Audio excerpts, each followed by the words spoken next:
The morning light filtered through the windows of Boston Dental Associates, casting long shadows across the pristine reception area where Eloise Margaret Carrington, had spent the last 12 years of my life. At 38, I was the invisible force that kept everything running smoothly, the oil in the machine that no one noticed until it ran dry.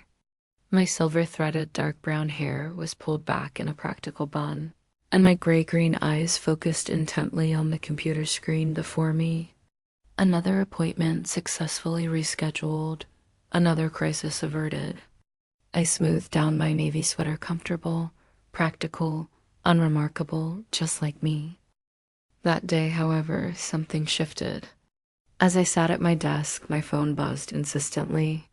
It wasn't Travis, my husband of 17 years, whose texts had grown as sparse as his presence at home. Instead, it was Dr. Walsh's voice calling from his office, tinged with desperation. "Eloise, can you help me with Mrs. Henderson's insurance paperwork? I can't seem to make sense of it." Of course he couldn't. Nobody could accept me. But this time, it wasn't just about fixing an error for one of our patients. This was bigger, much bigger. When I opened the file Dr. Walsh handed me, my blood ran cold. Buried within the chaotic mess of numbers and deadlines was a financial disaster left behind by none other than my own husband, Travis Beckett. His real estate firm had failed to process critical payments for months, leaving both his clients and partners in limbo. And now they were begging me, his invisible wife, to clean up yet another mess he didn't have the decency to acknowledge. For a moment, I felt the weight of the world crash down on my shoulders. How had I let myself become this person? The woman who silently carried not only her family, but also pieces of her husband's crumbling empire. My hands trembled as I stared at the documents before me, each line a reminder of how small I'd allowed myself to become. But beneath the anger and humiliation, something else stirred, a quiet fury, banked and controlled, warming me from within. That afternoon, as I drove home, I replayed every missed dinner, every forgotten anniversary, every lie Travis told with his practiced smile and perfectly styled hair. And then there was the call from his boss, a man who barely knew my name, begging me to save what remained of Travis's career. The irony was almost laughable. Almost. What kind of marriage had we built if I was the glue holding together, not just our household, but his professional life too? When I arrived home, Travis's car sat in the driveway, an unusual sight for a Tuesday evening. For a fleeting second, I considered confronting him right then and there. But instead, I walked past him without a word, my heels clicking against the floor with purpose. That night, as I lay awake staring at the ceiling, I realized something. I was tired of being invisible. Tired of waiting for someone else to give me permission to exist. Something inside me snapped, and I knew I would never be the same again. The cracks in Eloise and Travis's marriage began to widen like fault lines beneath the surface. Subtle at first, but impossible to ignore as time went on. Travis had always been a man of calculated charm, his charisma a polished veneer that masked deeper insecurities.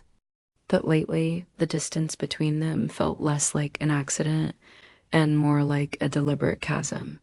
He was absent more than he was present, his phone perpetually locked, his cologne lingering longer than necessary when he returned home late at night. One evening, after another day spent pretending everything was fine, Eloise decided to confront the growing unease gnawing at her chest. She approached Travis's study, a room where she rarely ventured these days, drawn by an inexplicable urge to uncover what lay hidden beneath their fragile facade.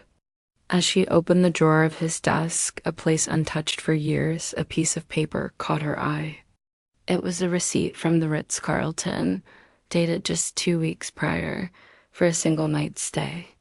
Her hands trembled as she held it, the ink blurring under her tears. Beside it, folded neatly, Was a handkerchief stained faintly with the scent of unfamiliar perfume. Eloise's heart sank, yet fury bubbled beneath the surface. She remembered Mrs. Henderson's casual comment over coffee that morning. "Isn't that your husband I saw last week at Blue Moon Lounge? With the young woman from his office?" At the time, Eloise dismissed it as idle gossip, refusing to let herself believe such betrayal. Now, the pieces fell into place with devastating clarity. Mallory Dane, the ambitious marketing analyst whose name seemed to hover around every conversation about Travis lately, wasn't just a colleague. She was something far worse. Summoning every ounce of courage, Eloise confronted Travis that night. Standing in the doorway of their bedroom, clutching the damning evidence, she demanded answers. "Who is she?" she asked, her voice steady despite the storm raging inside her. Travis froze momentarily, his usual composure faltering before hardening into something cold and unrecognizable. "You wouldn't understand," he snapped, avoiding her gaze. And then came the words that cut deeper than any knife. "Maybe if you hadn't become so invisible, I wouldn't have needed to look elsewhere." The room fell silent except for the sharp intake of breath that escaped Eloise's lips. Invisible. The word echoed in her mind, cruel and suffocating. All those years of sacrifice for him, for their children, for the life they had built together, reduced to this moment of dismissal. It wasn't just his betrayal. It was the way he twisted it, making her feel complicit in her own pain. As Travis turned away, smoothing his hair in that familiar gesture of deflection, Eloise realized something profound. She didn't need his validation anymore. His cruelty might have shattered her illusions, but it also ignited a fire within her. For the first time in years, she stopped seeing herself through his eyes and instead saw someone worth fighting for. The pieces of Travis's deception fell into place with brutal clarity as Eloise scrolled through her phone that Friday morning. The company's internal newsletter had innocently revealed what he had tried so hard to conceal. The annual Morton and Beck corporate ball was happening tonight at the Fairmont Copley Plaza. And there, buried in the RSVP list posted on their social media page, were two names that made her blood run cold: Travis Beckett and Mallory Dane. Her chest tightened as she stared at the screen, the room spinning slightly. He hadn't gone to New York for an emergency client meeting. No, he was attending the most prestigious event of the year with her. The woman whose perfume lingered on his suits, whose laughter echoed in Eloise's nightmares. For a moment, she felt paralyzed, anger and betrayal warring inside her like storm clouds colliding. But then something shifted, a spark ignited deep within her. She wasn't going to sit at home, invisible and silent, while they danced under crystal chandeliers. Without giving herself time to second-guess, Eloise opened her laptop and purchased a ticket to the ball under her own name. It cost her more than she cared to admit, but it didn't matter. This wasn't about money. It was about presence, about showing up not just for Travis or Mallory, but for herself. The universe, however, seemed determined to test her resolve. As she drove toward Boston in her modest sedan, the car sputtered and shuddered before coming to a dead stop on the side of the highway. Panic clawed at her throat as she stepped out into the chilly October air. Her phone showed no signal, and the nearest service station was miles away. Each passing car felt like a taunt, their headlights mocking her determination. But Eloise refused to be defeated. With trembling hands, she called roadside assistance, pacing beside her broken-down vehicle as night began to fall. Every minute ticked by like an eternity, each one amplifying her anxiety. What if she missed her chance? What if this was the universe telling her to stay small, to retreat back into the shadows? When the tow truck finally arrived, its driver, a gruff man named Joe, eyed her curiously. "You look like you're headed somewhere important," he said, nodding at her carefully pressed blue dress. Eloise smiled faintly, clutching her clutch tighter. I am. By the time she reached the Fairmont, the ball was already in full swing. Guests mingled beneath glittering lights, their laughter spilling across the opulent ballroom. Eloise hesitated for only a moment, her reflection catching in the revolving doors. The blue dress clung to her frame with quiet confidence, its color rich against her pale skin. She wasn't here to beg or plead. She was here to reclaim her power. With every step into the grand hall, her heels clicked against the marble floor like a declaration. Heads turned. Whispers followed. But none of it mattered. Tonight, Eloise Margaret Carrington wasn't the woman who waited in the wings. She was the woman stepping into the spotlight, and nothing would stop her now. The grand entrance of the Fairmont Copley Plaza seemed to part ways for Eloise as she stepped inside, her blue dress shimmering under the chandeliers like a beacon of defiance. She could feel the weight of every eye in the room, curious, judgmental, astonished, but none of it mattered now. This was no longer Travis's world. It was hers to claim. As she moved through the crowd with measured steps, her presence created an almost palpable ripple effect. Conversation stuttered mid-sentence, glasses paused halfway to lips, and then came the moment. Travis, standing near the bar with Mallory Dane at his side, froze when he saw her. His hand tightened around his glass so suddenly that wine sloshed dangerously close to the rim. For a fleeting second, it looked as though he might drop it altogether. Beside him, Mallory shifted uncomfortably, her practiced smile faltering into something far less composed. Her perfectly manicured fingers twitched against the stem of her champagne flute, betraying the panic rising beneath her polished exterior. Eloise didn't spare them more than a glance. Instead, she turned her attention to Lynn Porter, who stood nearby engrossed in conversation with another executive. Summoning every ounce of courage and the quiet confidence she'd rediscovered that morning, Eloise approached the group. Mrs. Porter, she said, her voice carrying just enough authority to command attention without being overbearing. If I may have a moment, I'd love to discuss your thoughts on healthcare real estate trends. Lynn raised an eyebrow, intrigued by this unexpected interruption. Eloise Carrington, isn't it? She asked, recognition flickering across her face. I've heard wonderful things about you from our Boston Medical Properties account. What followed was nothing short of extraordinary. Eloise launched into a concise yet compelling analysis of market inefficiencies within healthcare property management, drawing upon years of silent observation and expertise honed while managing crises behind the scenes. She spoke of preventive maintenance schedules, patient-centric design principles, and long-term value creation concepts that resonated deeply with Lynn's vision for the company. The executives surrounding them exchanged glances, some skeptical, others impressed, but all undeniably captivated. By the time she finished, the atmosphere in the room had shifted entirely. Travis, still clutching his drink, stared at her as if seeing her for the first time.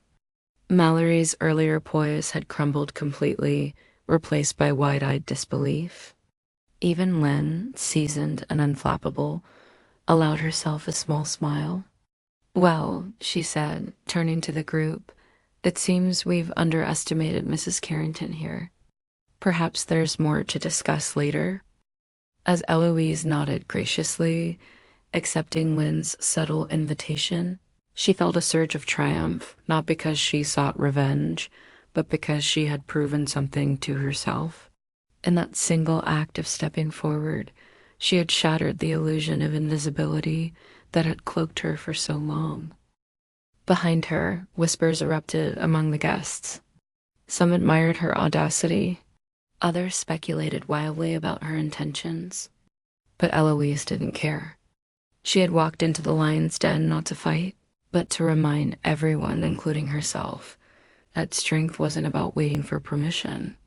It was about taking up space, owning your worth, and refusing to shrink anymore.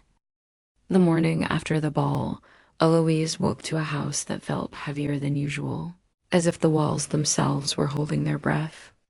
Her phone buzzed incessantly with missed calls and texts from Travis, each message more desperate than the last.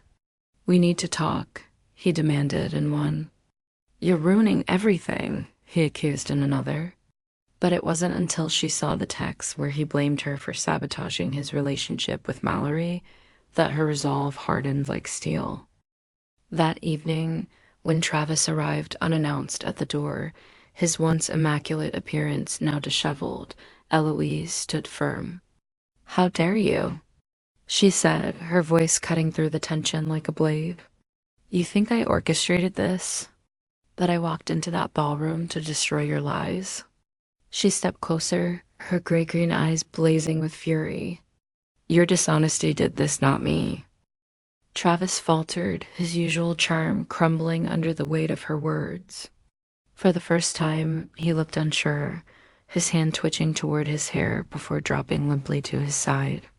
"I was trying to protect our family," he muttered weakly, but Eloise cut him off. "No, Travis. You've been protecting yourself for years, and now we're all paying the price." The fallout rippled through the household like an earthquake. Lily, sharp-eyed and intuitive, began questioning her father's absences. "Why does Dad always have excuses?" she asked during breakfast one morning, her tone laced with suspicion. Brendan, ever the quiet observer, added quietly, "Yeah, and why did he lie about New York?" The questions hung in the air, unanswered, creating a chasm between Travis and his children.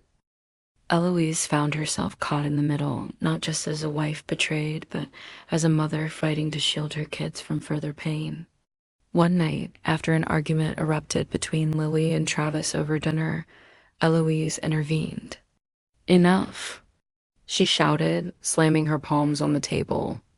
The room fell silent, all eyes turning to her. "This isn't about blame anymore. It's about honesty. About facing the truth, even when it hurts." Lily stormed off to her room, while Brendan retreated to the living room, burying himself in his calculus homework. Eloise sank onto the couch, exhaustion washing over her. Yet even in her fatigue, she couldn't ignore the flicker of pride she felt watching her children stand up for themselves. They were no longer passive bystanders in their parents' crumbling marriage. They were becoming advocates for their own truths. As the days passed, Eloise threw herself into rebuilding not just her life, but her identity. She cleared out the cluttered home office Travis had ignored for years, shredding old bills and outdated dreams. Each document she discarded felt like shedding layers of her past self, the woman who waited, who compromised, who stayed small to make others comfortable. In their place, she began envisioning something new, a career, a purpose, a future that belonged solely to her. But the road ahead wasn't easy. Travis continued to push back, accusing her of being selfish, of prioritizing her ambitions over family stability. His words stung, but they no longer broke her. Instead, they fueled her determination to prove him wrong, to show him, and herself, that strength didn't mean staying silent. It meant speaking up, standing tall, and refusing to let fear dictate her choices. By the end of the week, Eloise had made 2 decisions that would change everything. She called Lynn Porter to discuss the senior operations manager position, and she hired a lawyer to begin divorce proceedings. As she sat at her newly organized desk, penning notes for both conversations, she realized something profound. This wasn't just about reclaiming her life, it was about rewriting its story. The house was silent except for the faint hum of the refrigerator when Travis stumbled through the front door late one night. His expensive leather shoes scuffed against the hardwood floor as he leaned heavily on the wall, reeking of whiskey and desperation. Eloise sat in the living room, her legs crossed and a book resting on her lap. She hadn't been waiting for him. She never did anymore, but his noisy entrance shattered the quiet she had grown to cherish. "Eloise," he slurred, his voice thick with alcohol and misplaced entitlement. "We need to fix this. You can't just throw away everything we've built." He took an unsteady step toward her, his tie loosened, his once immaculate appearance now disheveled. The man who had always prided himself on control looked anything but composed. Eloise closed her book slowly, deliberately marking her page before setting it aside. Her hands were steady, her gaze unwavering. "Travis," she said, her voice calm but edged with steel, "you lost the right to demand anything from me the moment you chose lies over truth." His face twisted into something between anger and disbelief. "You think this is all my fault? If you hadn't changed, if you hadn't become so different, we wouldn't be here." His voice rose, echoing off the walls like a storm brewing inside him. "And whose fault is that?" Eloise countered, standing now. "Did I force you to lie? To cheat? To bring shame into our home?" Each word landed like a hammer, sharp and unrelenting. "I'm not the same woman who would sit quietly while you destroyed us, Travis. That woman is gone." He lunged forward, reaching out as if to grab her arm, but stopped short when he saw the fire in her eyes. For the first time, he realized she wasn't afraid of him, not anymore. "You don't mean that," he whispered, though his voice wavered. "You're just angry. We can work this out." "No," Eloise said firmly, stepping back. "There's nothing left to work out. This isn't about anger. It's about respect for myself. Leave, Travis. Now." In his drunken haze, he turned abruptly, knocking over the side table where their family portrait stood. The framed photo crashed to the floor, shattering the glass into jagged pieces. The image beneath a smiling Eloise holding Lily as a toddler, Travis crouched beside Brendan, was marred by cracks running across their faces. For a moment, neither of them moved. The broken frame lay there like a metaphor for their marriage, fractured beyond repair. Travis stared at it, his expression shifting from shock to sorrow. "Look what you made me do," he muttered bitterly, pointing at the wreckage. But Eloise didn't flinch. Instead, she knelt down, picking up the shards carefully, piece by piece. "No, Travis," she said softly, though her tone carried undeniable authority. "This isn't what I made you do. This is what happens when people refuse to take responsibility for their actions." She held up the cracked photo, meeting his gaze. "Take this as a reminder of what you threw away, and then leave." Her words hit him like a freight train, but there was no fight left in him. With trembling hands, he gathered his coat and stumbled out the door, leaving behind the ruins of the life they once shared. As Eloise swept up the last bits of glass, she felt a strange sense of peace wash over her. The breaking of the frame wasn't an ending, it was a beginning. A clean slate, a chance to rebuild, not with Travis, but with herself. 3 weeks into her new role at Morton and Beck, Eloise had just settled into the rhythm of her demanding schedule when an unexpected visitor appeared in her doorway. Mallory Dane stood there, looking smaller and more fragile than Eloise had ever seen her. Gone was the polished confidence that once radiated from the young marketing analyst. Instead, she seemed like a woman unraveling under the weight of her own choices. "I didn't expect to see you here," Eloise said evenly, gesturing for Mallory to take a seat. But the younger woman remained standing, twisting her hands nervously. "I'm leaving the company," Mallory blurted out, her voice trembling. "Moving to Chicago. And Travis and I, it's over." Eloise paused, her pen hovering midair over the document she'd been reviewing. She waited silently, letting the tension stretch until Mallory finally looked up, tears glistening in her eyes. "Why are you telling me this?" Eloise asked, her tone neutral but probing. "Because," Mallory hesitated, searching for words. "Because you should have hated me. You should have tried to destroy my career or spread rumors about me. But instead, you just did your job better than anyone else. And it made me realize how small I've been playing my life. The room fell silent except for the faint hum of the air conditioner. Eloise set her pen down and leaned back in her chair, studying the woman before her. For so long, she had imagined confronting Mallory, imagined all the ways she could make her feel the same pain she had endured. But now, faced with Mallory's raw vulnerability, she felt only a quiet sense of triumph, not because she had won, but because she no longer needed to fight. My success isn't about either of you, Eloise said finally, her voice steady. It never was. After Mallory laughed, Eloise stood by the window, watching the early December darkness settle over Boston. The encounter lingered in her mind, not as a source of anger, but as a marker of how far she'd come. She wasn't the woman who waited anymore. She was the woman who acted with purpose, with strength, and with grace. But the road ahead wasn't without its challenges. When Meridian Health Systems extended their formal offer for Eloise to oversee their entire East Coast portfolio, whispers began circulating among Travis's former colleagues. They painted her as ruthless, accusing her of using personal drama to climb the corporate ladder. One particularly vicious rumor claimed she had sabotaged Mallory's career to secure her position. Each accusation stung, not because they were true, but because they reminded her of how hard she'd worked to earn her place.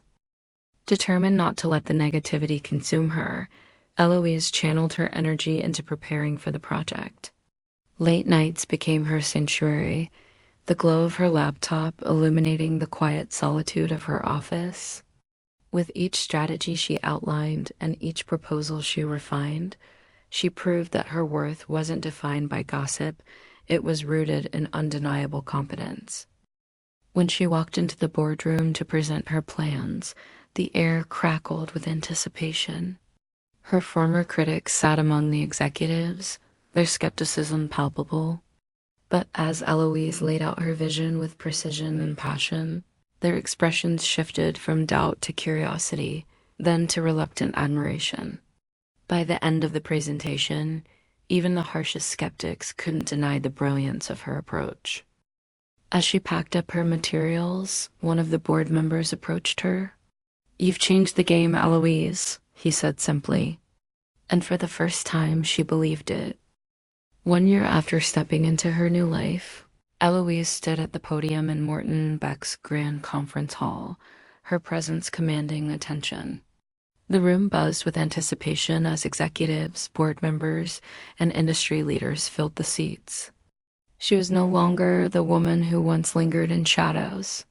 She was Eloise Margaret Carrington, Senior Vice President of Healthcare Properties, a title earned through grit, determination, and an unshakable belief in herself. Just as she began her presentation, a subtle commotion near the back door caught her eye.